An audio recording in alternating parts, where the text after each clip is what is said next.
Good evening. And thank you, Fred,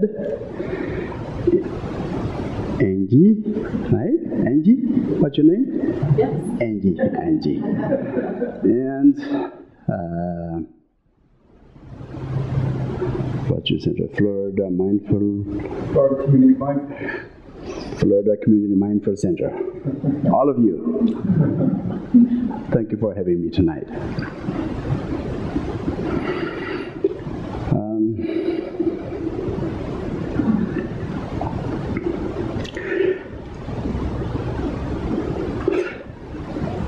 The theme of the tour that I'm doing, I do this tour during the summer break of the university.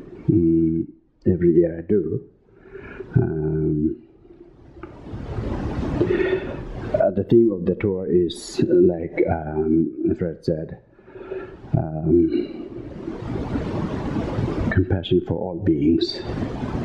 This is the kind of core message I bring, and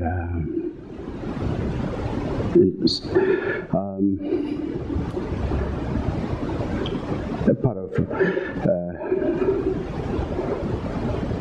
you may say, my mission.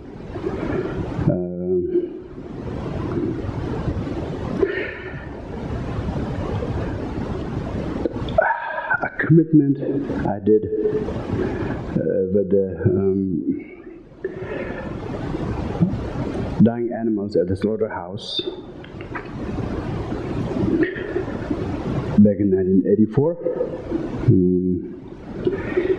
when I saw the animal slaughtering.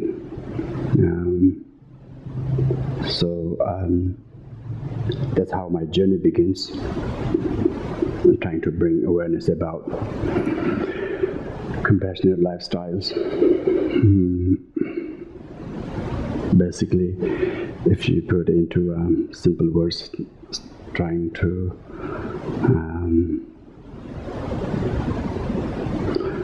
staying away from causing suffering to the fellow animals. But at the same time, I am not only open, but I'm very happy to discuss on anything.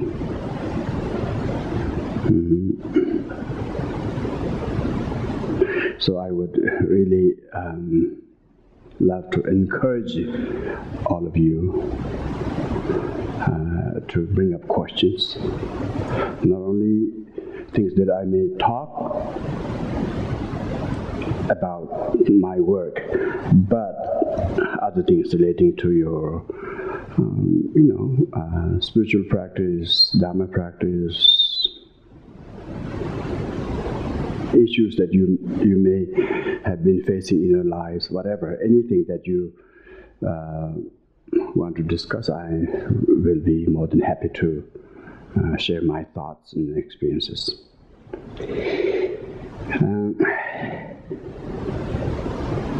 So we will keep, like, how many minutes? Like 35. You keep the time for me, okay? I'm not very good in keeping the time.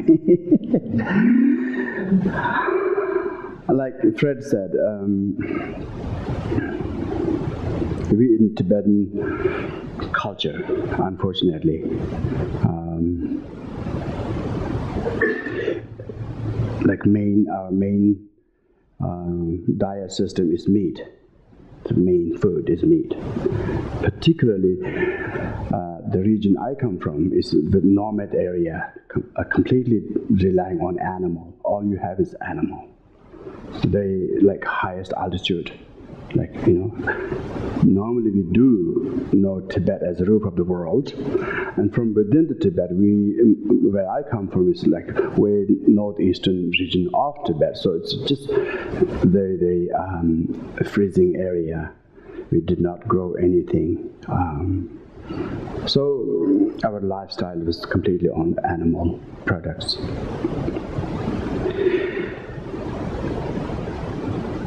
And then most Tibetan, even today, when you bring up this issue, Tibetan people would just always say, we are Tibetans, we lived in the highest altitude, that's our lifestyle. Those are our excuses.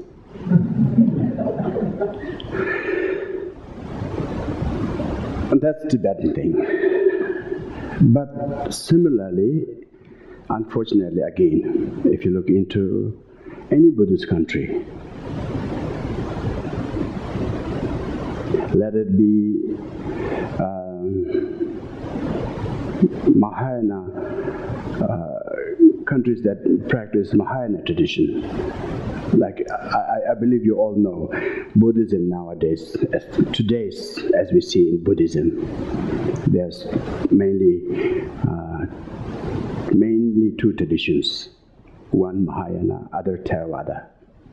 Mahayana tradition that comes from India, the University of Nalanda. Nalanda to Tibet, Tibet to Mongolia and those all northern area. Nalanda to China, China to all these Southeast Asian countries. Two lineages of Mahayana tradition. And Theravada tradition, from India to Sri Lanka, Thailand, Burma, Laos, all these Asian countries. And all of these countries are like nothing better than any other human race on the planet.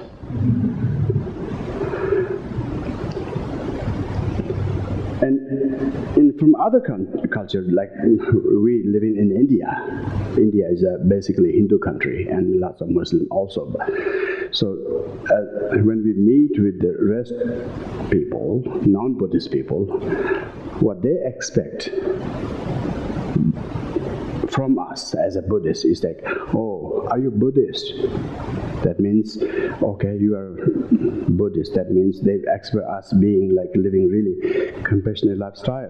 They expect us being vegetarian, and we are not.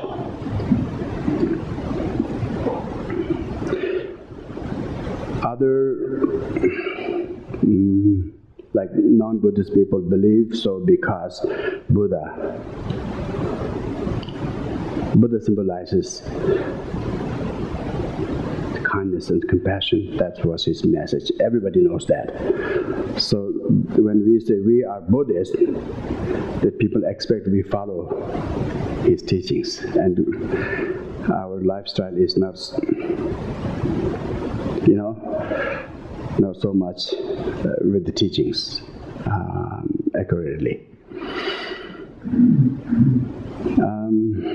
And then, not only that, oftentimes you hear from the Buddhists, like Tibetans, we have our own excuses, and others have their own excuses, and sometimes people misinterpret Buddha's teachings to justify their behaviors. And that is a common case in many religions. Most of the religion, I think, even in Christianity. People always misinterpret their religion into their own taste and try to justify their behaviors So this is what I realized when I ran into the slaughterhouse. Before that, like anybody else, I never had a question. You just raised in that culture and just you go with everybody else. But when I ran to this slaughterhouse, then oh God, this is, this is horrifying. This is just horrifying. And then, there's something wrong. This can't be correct. Our lifestyle is, it's just a contradiction to Buddha's teaching. So then I went back to the monastery, started to research myself, pulling down what we say in Tibetan is Kangyur. It's the translation from Buddha's original teachings in Sanskrit and Pali into Tibetan. So I started to research, and I found how strongly Buddha has condemned about meat eating. And that is in the Sutra, that is in Vinaya, and that is in Tantrayana. All three, like we say, this is how normally we say, Sutrayana, Tantrayana, and then Vinaya. Vinaya meaning the Theravada monastic lifestyle. Then all three schools of Buddhism say this, carry the same message, very strongly condemned the eating of fellow animals.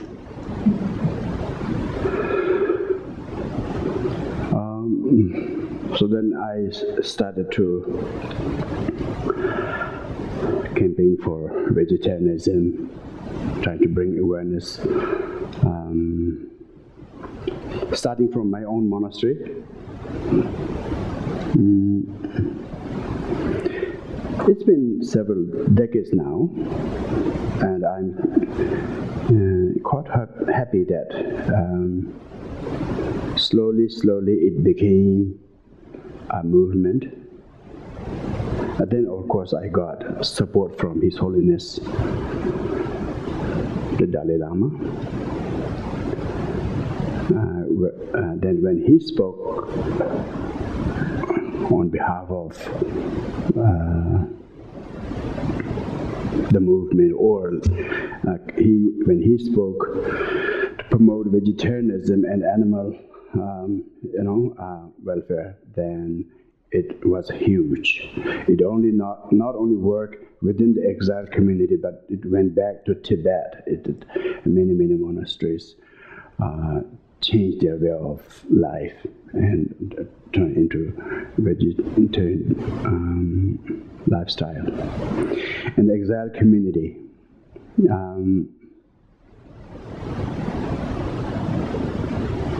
starting from my own monastery, Sera Monastery. We started re-establishing Sera Monastery in South India from 300 monks back in 1970s. Now we have over 6,000 monks.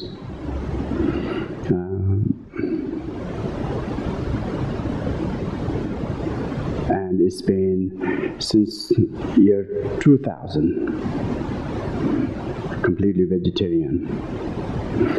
I took my first step in 1989, actually. 1989. I went to the abbot of the monastery, and I said, if he could, support my work. If he could make a law and make an announcement to the monastery that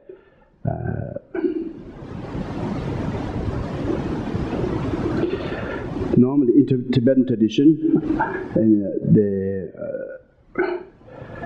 when you do the big prayer ceremonies you make offerings to the monasteries in the temple. That's where you do your practice, that's where you do meditation, that's where you eat. It's just, we don't have separate place to go eat. That's where everybody bring their little bowls, and that's where you do your practice, that's where you eat. So in the temple, when the meat food is offered, then everybody kind of throw out bones and all this, like in the temple. Like, can you imagine this? And this is how we lived, you know. That was part of our culture, you know. And you do wonderful meditation, wonderful prayers, all that. But then when it comes to the time of the food, lunch, dinner, then when the food is offered, the bones come out in the temple. So I went to the abbot and said, this is not correct. Could you,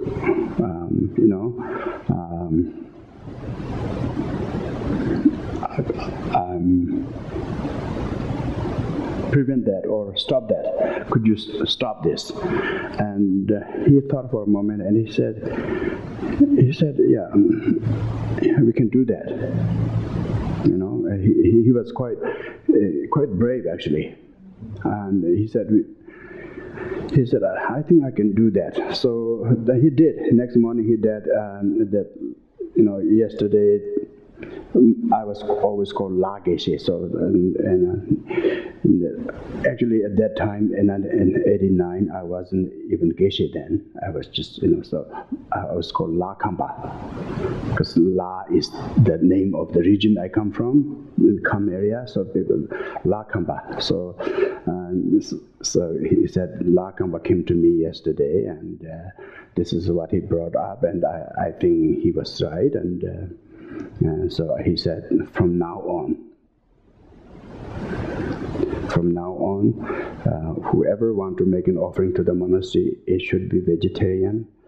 You know, we prevent or stop the meat food in the temple premises.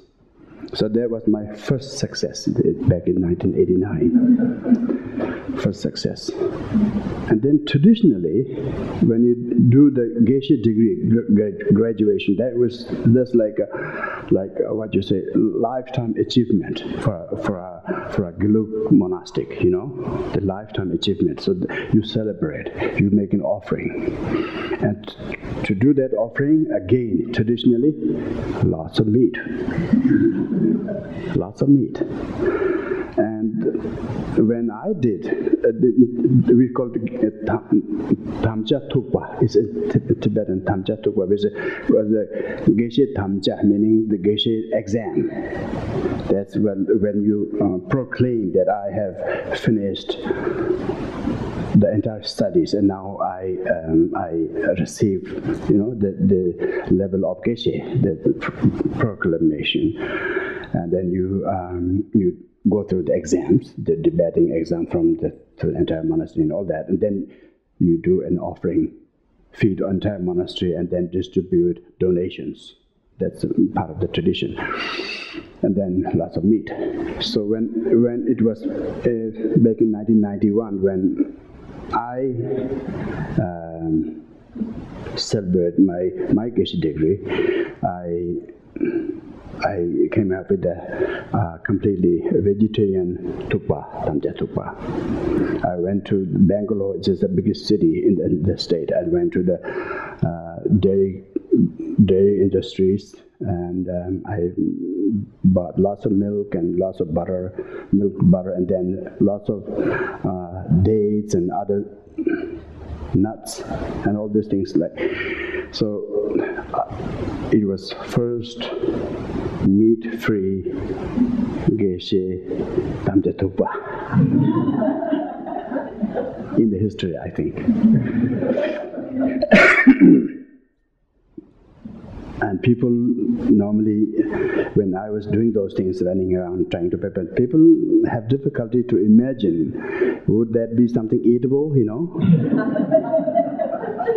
This is how Tibetan people thinks, When people say, oh, people say, I can't think of a food without meat. This is what normally people say, I don't know how to cook without meat. This is just a regular thing you hear from Tibetan people. So people thought, would that be really something edible? It's because you're feeding thousands of monks cooking in the same, But it came really good. It came really good, and from there on, lots of the younger geshes, they followed the same offering.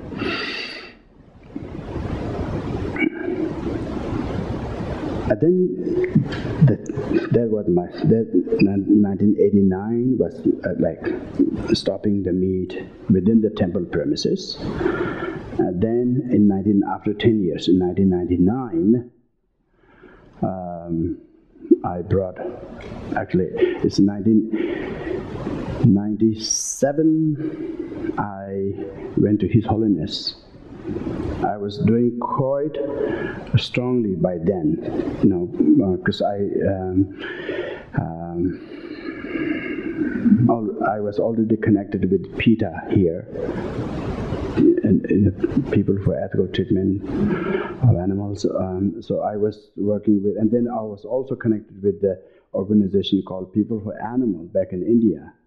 So I was doing quite strongly.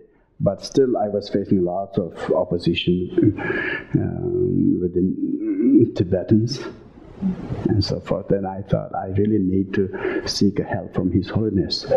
So, 1997, I went to His Holiness, had a private audience just for this issue, and I share with what I had been doing, and he really appreciated, and he said, I will,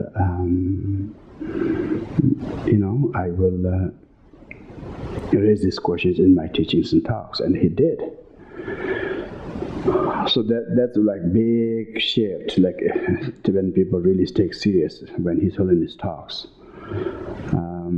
So then, with that support, I went to we have an annual religious conference initiated by Department of Religion in Tibetan government in exile. So I went to that conference back in 1999, and I proposed going into vegetarian diet in all monasteries, nunneries of all schools of Tibetan Buddhism, which means Nyingma, Kagyu, Sakya, Gelug, including Bon. And everybody appreciated, all the heads of the schools appreciated the proposal. Everybody says, that's wonderful, we'll all pursue the proposal. And then year 2000, I brought the issue again, and so everybody kind of came up with some kind of report that they have been, pursuing the vegetarian diet. So there has been good success. And also in the lay community, there are several organizations from younger generation and started to campaign for vegetarianism and animal welfare. So there has been some changes, and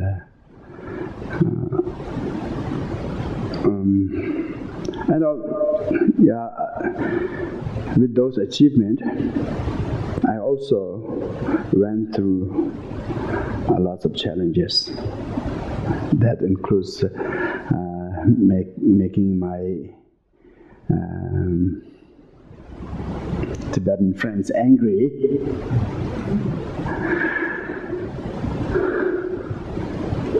In Dharamsala, some Tibetan people even went to the Indian intelligence bureaus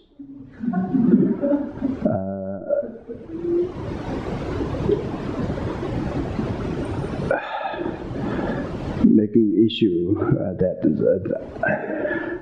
because I had a big hoarding in Dharamsala, in the kind of intersection, big hoarding, campaigning for vegetarianism and compassion for animal. And some of the Tibetan people didn't like it. They said I am insulting Tibetans and I'm insulting Tibetan lamas, including His Holiness and so forth. And they also went to the Indian intelligence bureaus, saying that I'm a spy of China.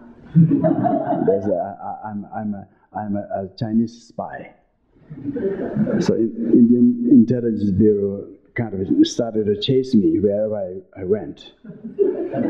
And yeah, it happened when I came down to south to my own monastery. I just walked into my house, and my students came with some teas and offerings. We just sat. It was only a few minutes.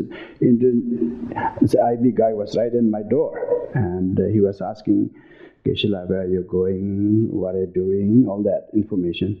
And next day I was visiting in another town, and he was there, and he was asking, where are you going? And he then said, what's wrong? What's the problem?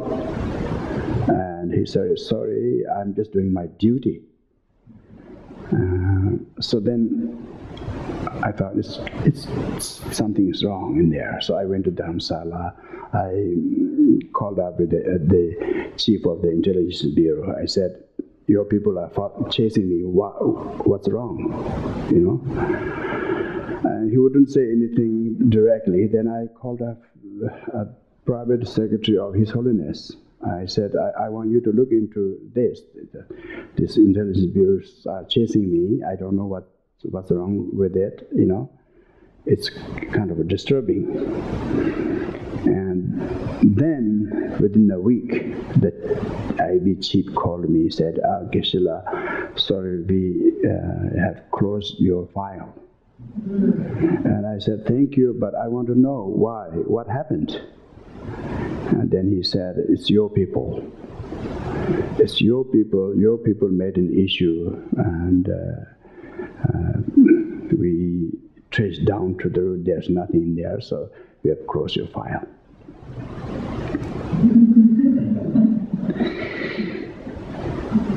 That's one thing. And then, yeah, there are many other issues that I went through. But I'm happy with whatever I know I have achieved in promoting vegetarianism and all that. Then back in India, what I saw was this very small. Local slaughter the meat, you know, shops.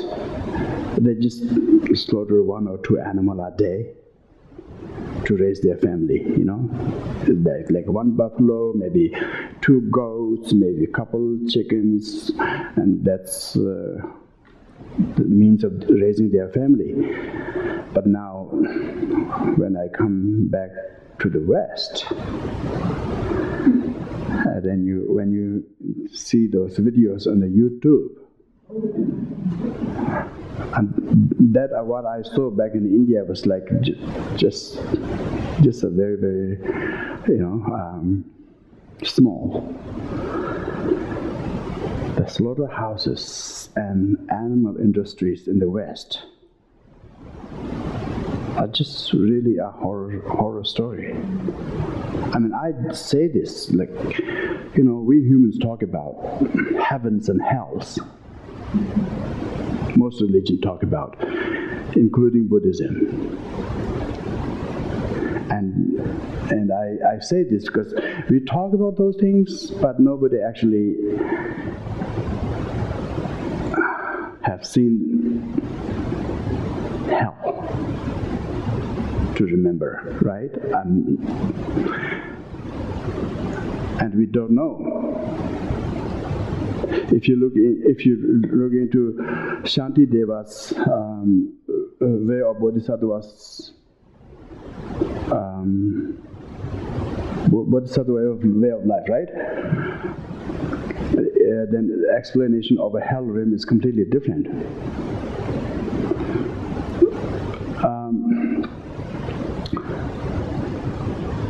But whatever, if something called hell does exist, that's those animal industries, those slaughterhouses. There can't be something called hell worse than those places. There can't be. This is what it is if you really look into these animal industries and slaughterhouses. And it is quite obvious that those industries, those slaughterhouses exist for us consumers. They grow as we demand.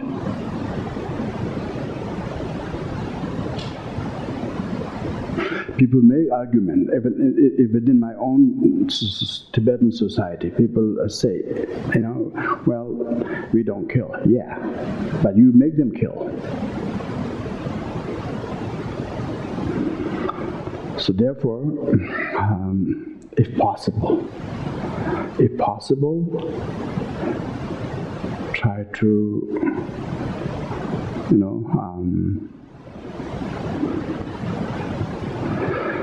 lean towards plant-based food. It's not impossible. And I'm telling you, I was born and raised in a nomad. Our whole lifestyle was about animal thing, meat and so forth. And I was like, I couldn't even wait while my mother would cook. I would just grab the raw meat and eat. That's how I was, like crazy about meat. But when I saw the truth, the journey from animal to the meat, that changed my life. That opened my eyes. That taught me a million times more vivid and powerful than what I hear from my teachers and what I read from the sutras. So therefore, I made that commitment. And that's it. There's no crave, there's nothing, no problem. And people talk about health issues. I'm fine. My mother, she passed away last year at 87. When she knew that I'm doing this, work, and she said, I want to follow you. And I said, no, Mom, you can't. And I believed that. I said, Mom, you are used to this lifestyle. And I said, I said, I will arrange some meat, maybe once or twice a week for you. I'll make my neighbor cook for you. I said, your body needs it. And she said, I've lived enough. Now please let me follow you. And she was all fine. So basically a lot of this is, how you believe. It's a lot. And there are many more people who has the same stories. So therefore, it's a way of thinking. It's a determination. So if you are already vegan, vegetarian, I wanted to thank you from my deepest heart.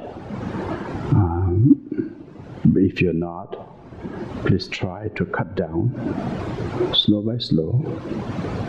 maybe, once a week or twice a week, try to eat vegetarian or vegan. And then if you are determined, then you learn how to cook also. It's you do. I mean, I love this English saying, when there's a will, there's a way. Just will is the number one thing. It's the will is number one, determination. When you determine, you always find a way to do it. So try to cut down on the meat and dairy. Even like now in this modern time, being vegetarian is not really enough. Even just thinking of drinking dairy, like dairy milk and all these things, if you look into the way animals are treated in the farms, still it's not just eating meat is not enough. I mean, we are still causing lots of problem, lots of suffering to the animal. So best thing is that if you really kind of decide to go towards a full plant-based food, it'll be really healthier. Even we think about our own selfish reasons for your own health. Plant-based food is way healthier, I think. So that, kind of my message that I'm making tour and trying to speak about. And normally I do show some video clips because the pictures speaks much more stronger than you speak.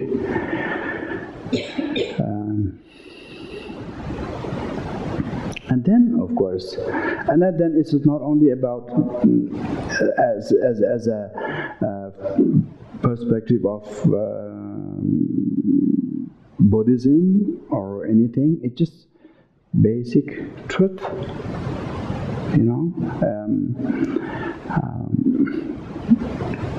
I think we can even take it as a humanity,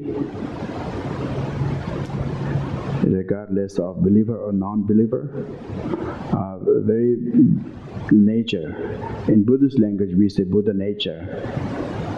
The potential we carry to be good. So we do have the fundamental potential, the loving kindness nature within ourselves. So all we do is try to nurture that potential, nurture that seed we already carry, to develop and cultivate further in order to eliminate our negativities, inflections that just go hand to hand, trying to subdue our negativities and cultivate the good quality.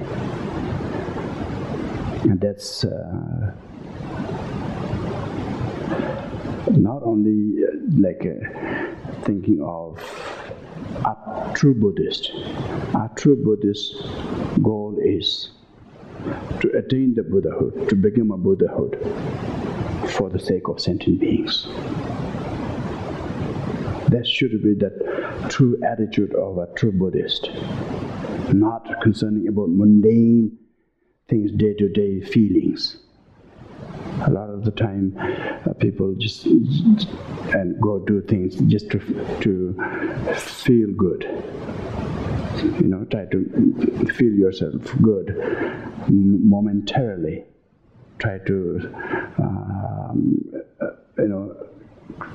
get some kind of relief from stress and anxieties and all this chaos life. So you go do meditation and those things. And lots of people, but a true Buddhist, the vision is way bigger. The goal is way bigger, to become a Buddha eventually, right? Because we do have the potential. Right? The long-term goal is to become a Buddha for the sake of sentient beings. So therefore, with that intention, then everything, if you develop that intention from morning, then whatever you do during the day actually goes toward the same cause. Everything you do, any virtuous deeds, practice, meditation, chanting, whatever you do, because your actual intention, motivation is to achieve Buddhahood for the sake of sentient beings. So everything you do goes toward that cause. So therefore, intention and motivation is very important. So in the morning, normally, as we come out of bed, before running into our busy life, if you could kind of reflect within yourself and, develop that intention for the day by saying a prayer. May I do good for today, right? May I do good. And then, ask for blessings, guidance from Buddha, Dharma, and Sangha. 3 jewels, like we say, So this is very, very important as a Buddhist. I mean, how somebody become a Buddhist? What makes a Buddhist a Buddhist? Very important. What makes a Buddhist Buddhist? Right? Meditation, not necessarily a Buddhist practice. Meditation, Hindus does meditation. Even now, Jesuits have developed a wonderful meditation. I found that when I taught at Gonzaga. I not only do a meditation in the classes, but I did meditation for the staff and faculty. And I learned that Jesuits have developed a wonderful meditation, quite similar to the way we Buddhists do. So, simply doing a meditation doesn't make you a Buddhist. Buddhist, what makes a Buddhist Buddhist? Your intention and motivation.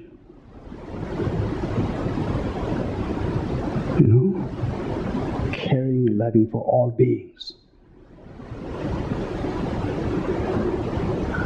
And then realizing that we do have the potential to overcome the sufferings,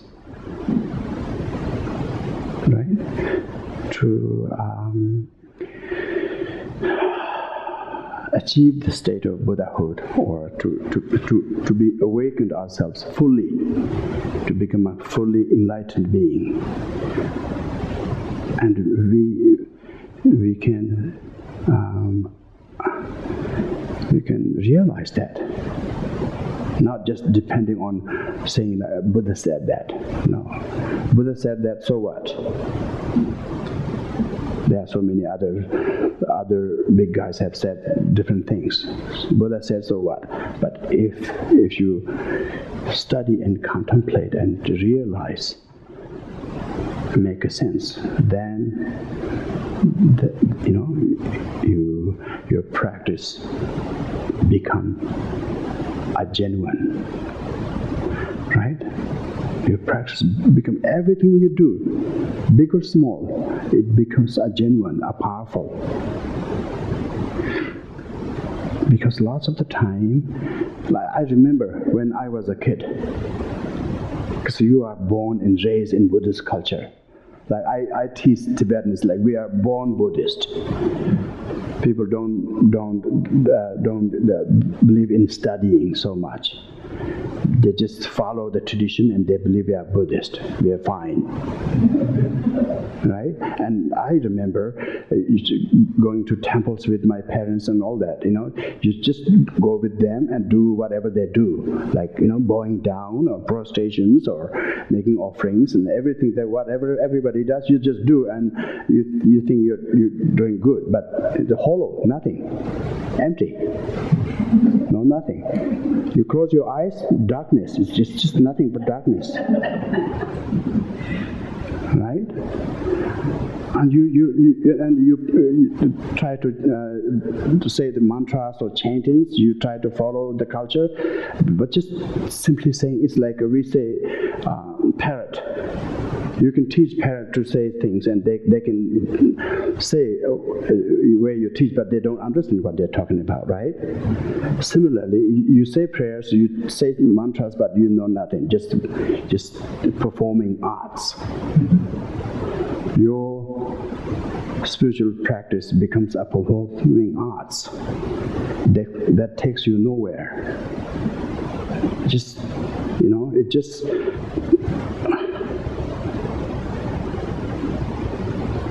it's like cheating yourself, right? Cheating oneself, right? So therefore, studying is very important. Asking questions is very important. And that's because we are authorized by Buddha himself to raise questions and study and explore into for ourselves. We are authorized by Buddha himself. So then, as ask question, then as you realize, then practice. Practice, like we say, shine, shamatha, right? Concentration as a meditator. First, of course, you try to learn concentration, then clarity, right? That's the prajna part, the wisdom part. But why the wisdom part? Then upaya, the method, the actual practice, the compassion. That's where we come into 6 paramitas. Then try to apply those 6 paramitas, by learning, reading, and further contemplating, and try to put into practice, meaning living it. I like the slogans we have at the Gonzaga. I think it's just kind of a Christian slogan. I like it so much. It says, live your faith. It's about living. It's not about performing arts. It's living. The path you're learning, as you learn, as you realize, then try to live it as much we can. And then it goes, it grows slowly by slowly. You make improvement, and it's also good to look back then and now. And there are lots of things that you can be proud of yourself, that changes you made so far, that you learned and you have improved yourself. But at the same time also, there are a lot to do. It's a long way to go. Right? There's a long way to go, but so far I have made changes in my life. My thoughts, my attitudes, my practice, my way of living, I have made changes. I have made improvements. So feel good. And that's inspiring. And then look forward. Okay, I have done good. I have a long way to go.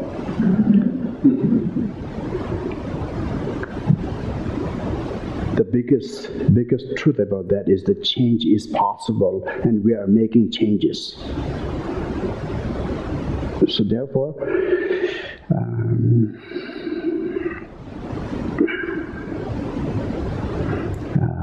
And then, when you bring into very simple language, in entire Buddhism is like we say Mahayana, or like Theravada touched into two, right?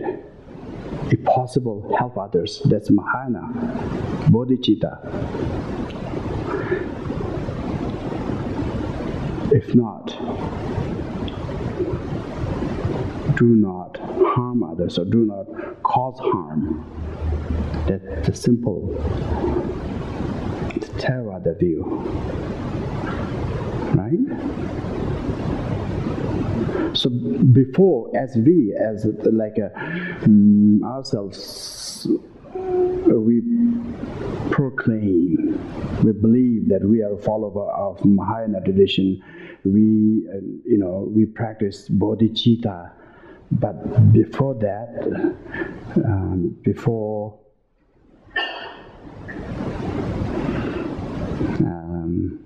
bodhicitta, we start with the not causing harm.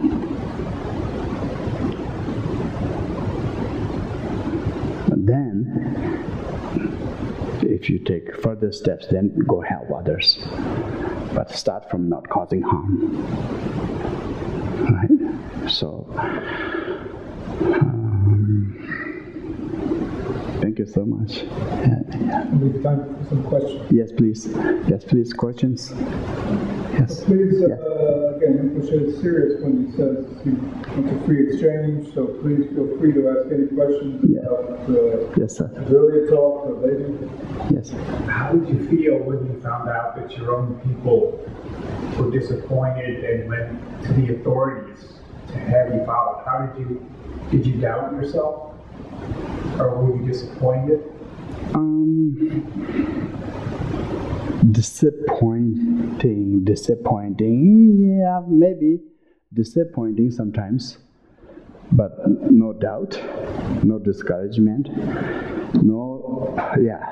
absolutely. I try to whenever those things happens, I try to be strong myself and try to check, reflect within myself that I don't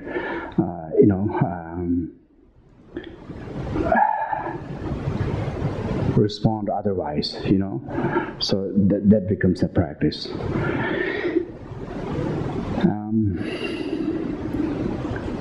The hardest thing to me was with my teachers. When my teachers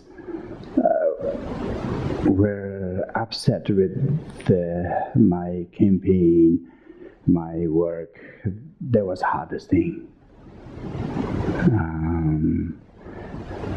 But again, you just try to find a middle way and try to find a way to do it without,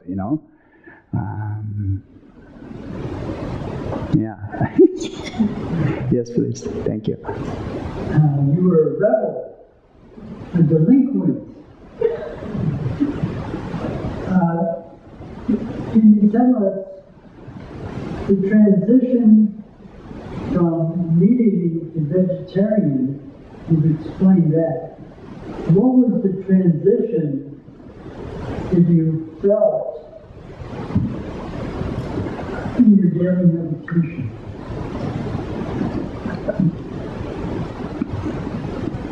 Transition or meditation, what'd you say? When you became vegetarian, was there a transitional lift or change in your meditation?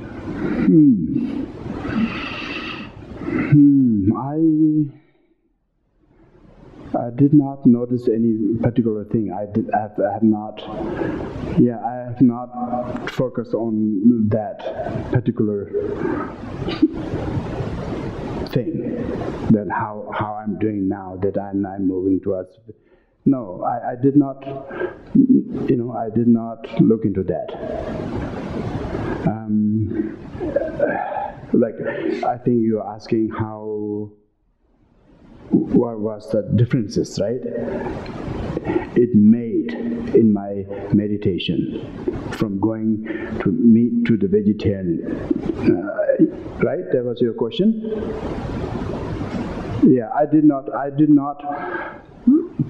look into that particular thing, that how I'm doing. I did not.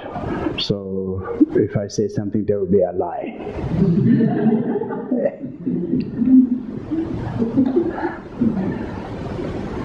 Yes, please. So you're suggesting that stopping being a vegan, vegetarian. What about those of us who wear in shoes? Yeah. Yes, of course. Going vegan, meaning no animal product at all. That kind of, that's clear. Now, in vegetarianism, when you say, this is like modern Western thing. When vegan idea comes in, then that kind of puts vegetarianism in a different category, and you still use dairy things, animal products, which means you still use leather shoes and all that.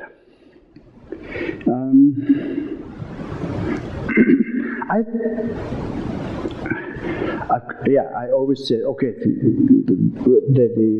the best, the goal is to go completely vegan, not using any animal product. That would be the best. But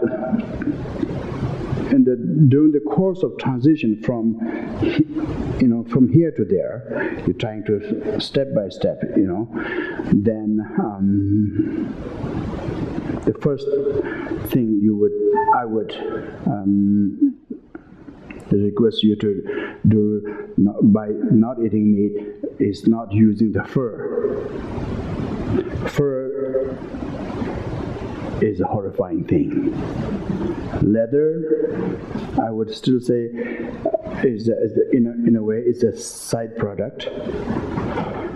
Animals are basically slaughtered for meat, not for the leather. Leather is a side product. Like farmers grow, grains. Hay comes with it. Hay is a part of the production, but that's not the main goal farmers, work for. Similarly, meat is the main goal of slaughtering animal. Leather comes with it. Not the worst thing, but the fur is completely different. If you look into the YouTube, just Google fur, you will see how furs are produced, mostly in China. They skin animal live. They skin out animal live. Just horrifying, just to watch, horrifying. So therefore, number one, please do not use fur. You're directly sponsoring that cruelty when you use the fur.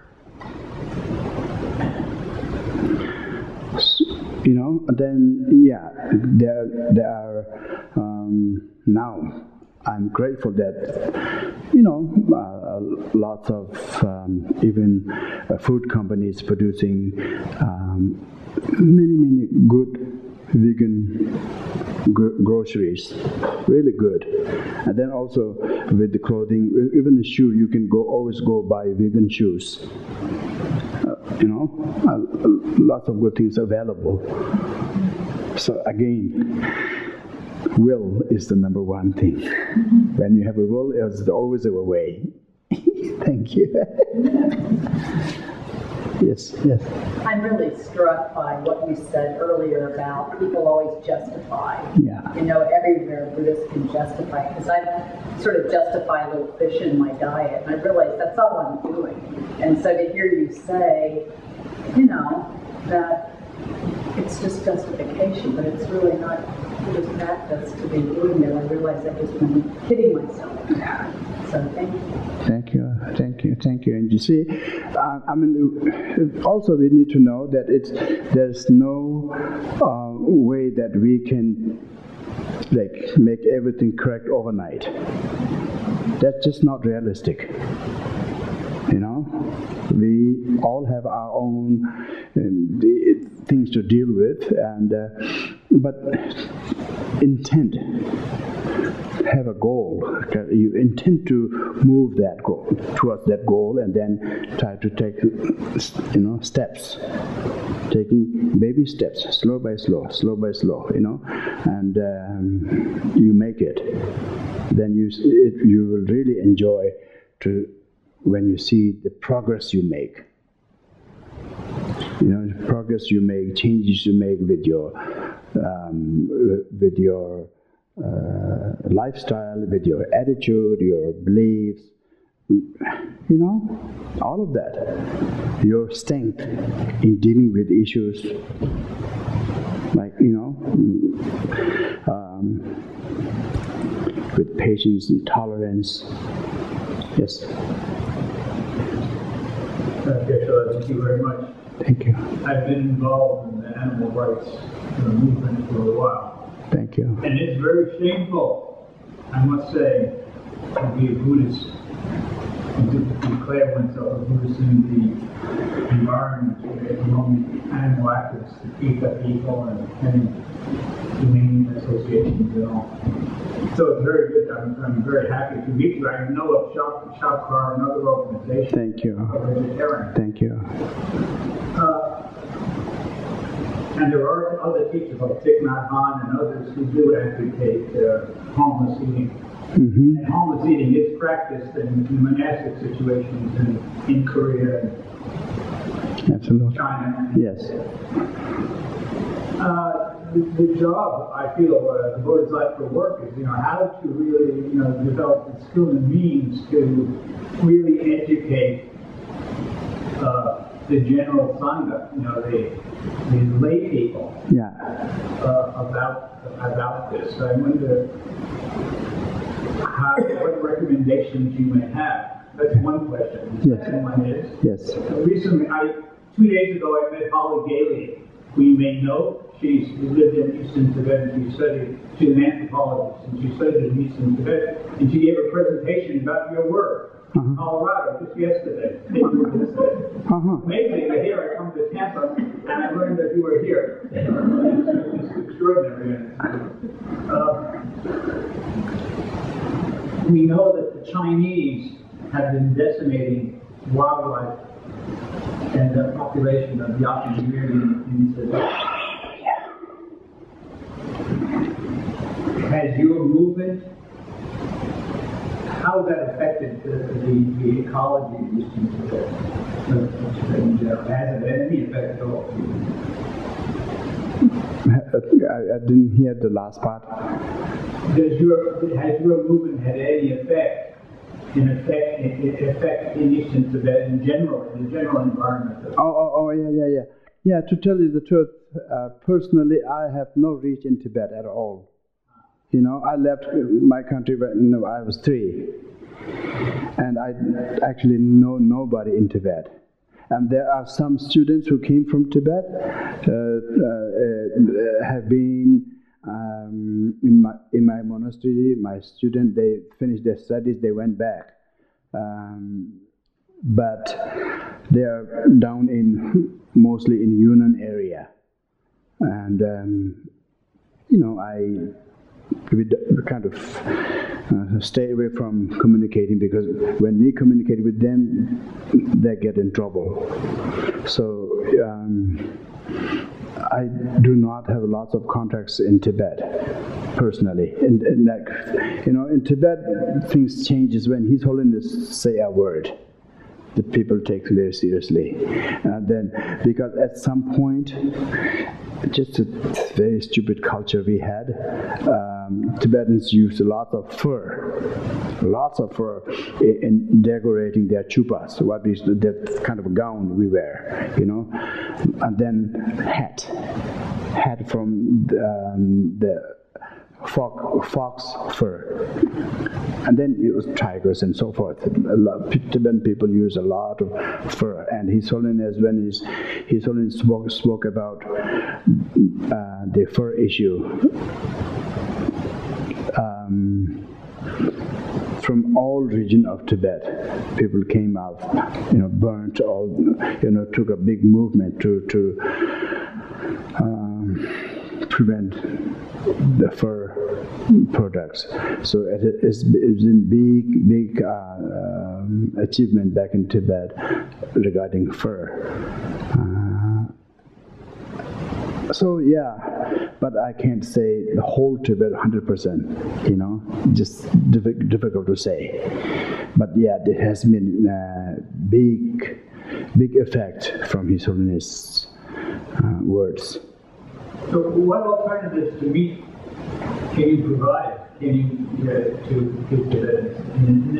Back in Tibet, in the cold country, not in India, because they do have alternatives. But back you know what? Again, I would still repeat the same thing. Will is the way, because Tibet is no more the way Tibet was. Tibet also share the modern technology now.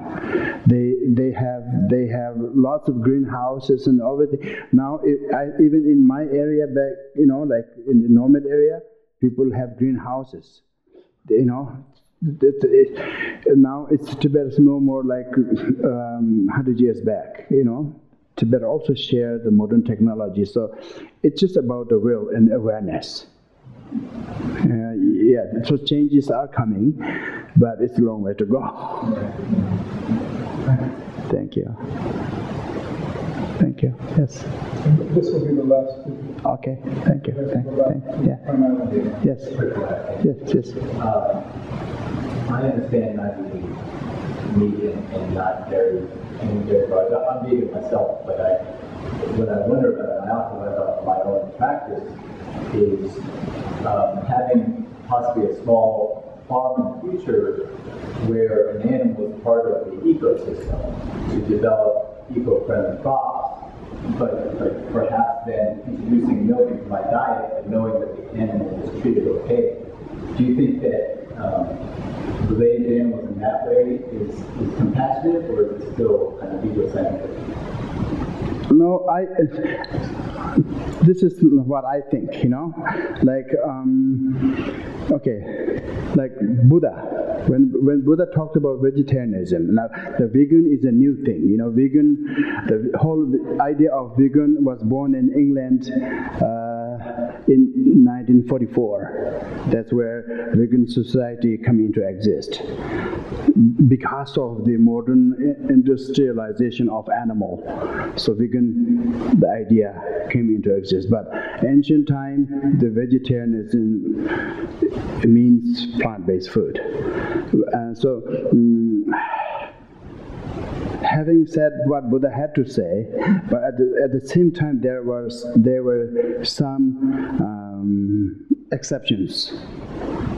And that's where most of meat-eating Buddhists kind of misinterpreted that part, So what Buddha actually said was, he said, if you are hungry and nothing else to eat, and you find a dead animal, an animal that has died a natural death, and you have nothing else to eat, you are starving, then you can use that, because life is precious.